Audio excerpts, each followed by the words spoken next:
ಆತ್ಮೀಯ ಸಹೋದರ ಸಹೋದರಿಯರೇ, ನಾವು ನಿಮಗಾಗಿ ಒಂದು ಸಂತೋಷದ ಸುದ್ದಿಯನ್ನು ತಂದಿದ್ದೇವೆ. ಜನವರಿ 1ರಿಂದ 2025 ಸಂಪೂರ್ಣ ವರ್ಷಕ್ಕೆ 365 ಟಾಪಿಕ್ಸ್ಗಳನ್ನು ಹಂಚಿಕೊಳ್ಳುತ್ತೇವೆ. ಪ್ರತಿದಿನ ಒಂದು ಟಾಪಿಕ್ ಮತ್ತು ಅದಕ್ಕೆ ಸಂಬಂಧಿಸಿದ ವಚನಗಳನ್ನು ಹಂಚಿಕೊಳ್ಳುತ್ತೇವೆ.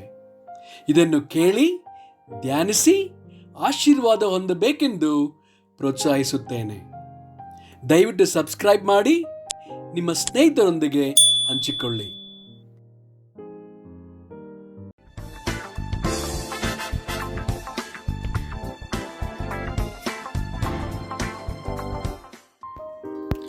ಇಂದು ದಿನ 147 ಟಾಪಿಕ್ ಉದಾರತೆ.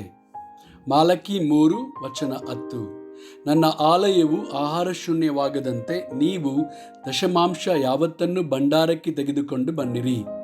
ನಾನು ಪರಲೋಕದ ದ್ವಾರಗಳನ್ನು ತೆರೆದು ನಿಮ್ಮಲ್ಲಿ ಸ್ಥಳ ಹಿಡಿಯಲಾಗದಷ್ಟು ಸುವರವನ್ನು ಸುರಿಯುವೆನೋ ಇಲ್ಲವೋ ನನ್ನನ್ನು ಹೀಗೆ ಪರೀಕ್ಷಿಸಿರಿ.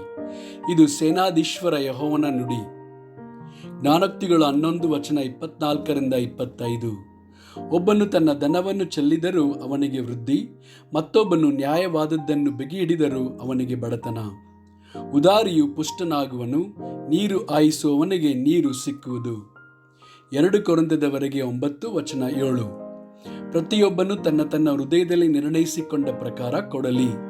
ದುಃಖದಿಂದಾಗಲಿ ಬಲಾತ್ಕಾರದಿಂದಲೇ ಯಾರೂ ಕೊಡಬಾರದು, ಯಾಕೆಂದರೆ ಸಂತೋಷವಾಗಿ ಕೊಡುವವನ ಮೇಲೆ ದೇವರಿಗೆ ಪ್ರೀತಿಯುಂಟು.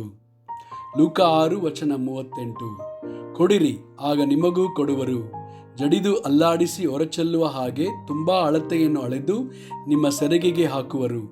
ನೀವು ಅಳೆಯುವ ಅಳತೆಯಿಂದಲೇ ನಿಮಗೂ ಅಳೆಯುವರು ಅಂದನು. ಕೀರ್ತನೆಗಳು 112 ವಚನ 5. ದಯಾಳುವಾಗಿ ಧನ ಸಹಾಯ ಮಾಡುವವನು, ತನ್ನ ಕಾರ್ಯಗಳನ್ನು ನೀತಿಯಿಂದ ನಡೆಸುವವನು ಭಾಗ್ಯವಂತನು. ಅಪೊಸ್ತಲರ ಕೃತ್ಯಗಳು 20 ವಚನ 35. ಎಲ್ಲ ವಿಷಯಗಳಲ್ಲಿ ನಾನು ನಿಮಗೆ ಮಾದರಿ ತೋರಿಸಿದ್ದೇನೆ. ನೀವು ಹಾಗೆಯೇ ದುಡಿದು ಬಲವಿಲ್ಲದವರಿಗೆ ಉಪಕಾರ ಮಾಡಬೇಕು ಮತ್ತು ತೆಗೆದುಕೊಳ್ಳುವುದಕ್ಕಿಂತ ಕೊಡುವುದೇ ಹೆಚ್ಚಿನ ಭಾಗ್ಯವೆಂಬುದಾಗಿ ಕರ್ತನಾದ ಯೇಸು ತಾನೇ ಹೇಳಿದ ಮಾತುಗಳನ್ನು ನೆನಪಿನಲ್ಲಿಟ್ಟುಕೊಂಡಿರಬೇಕು ಅಂದನು. ಧರ್ಮೋಪದೇಶಕಾಂಡ 15 ವಚನ 10. ನೀವು ಕೊಡುವಾಗ ಬೇಸರಗೊಳ್ಳದೆ ಉದಾರವಾದ ಮನಸ್ಸಿನಿಂದಲೇ ಕೊಡಬೇಕು.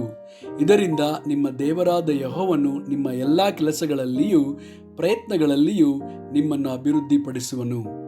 ಆಮೆನ್.